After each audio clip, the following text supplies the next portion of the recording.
We live in a strange society. I think that's what brought you here. Lots of external stimulus, constantly on the go, and a mind that doesn't slow down or keep quiet. So, you're looking for mindfulness. But what is mindfulness? There are a couple of definitions we can use. So the first one is from a guy called John Kabat-Zinn, who went over to the East and brought mindfulness back to the West and brought it into a clinical setting.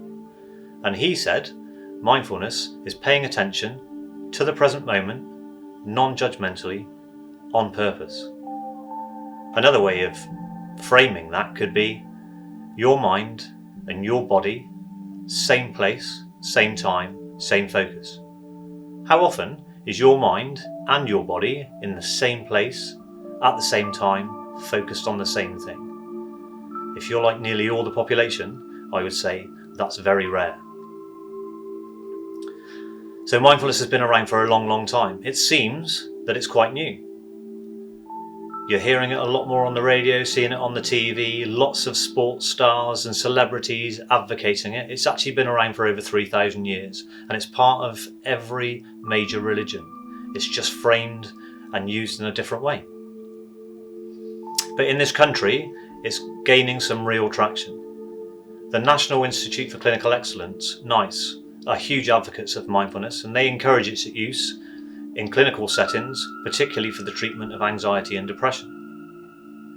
There's an all-party parliamentary group called the Mindfulness Initiative, and they're trying to bring mindfulness into public life, into the police, the fire service, criminal justice, ambulance, NHS, into schools, and also into the military.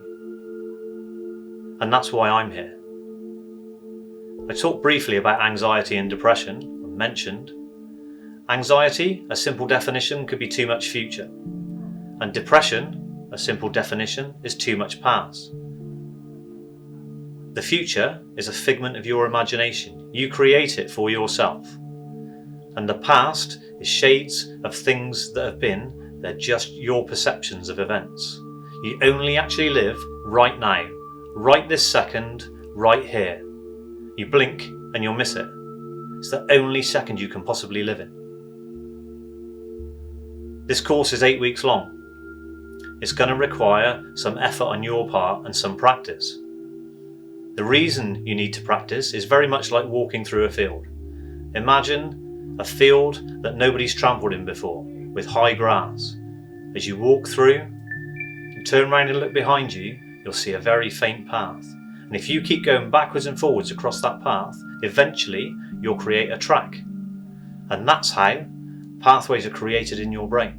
By practice, practice, practice. And the more you practice, the more benefits you'll receive from mindfulness because you own it. So, here's your choice. Do you want to take the red pill and return to normal life? Or do you want to take the blue pill and learn about mindfulness?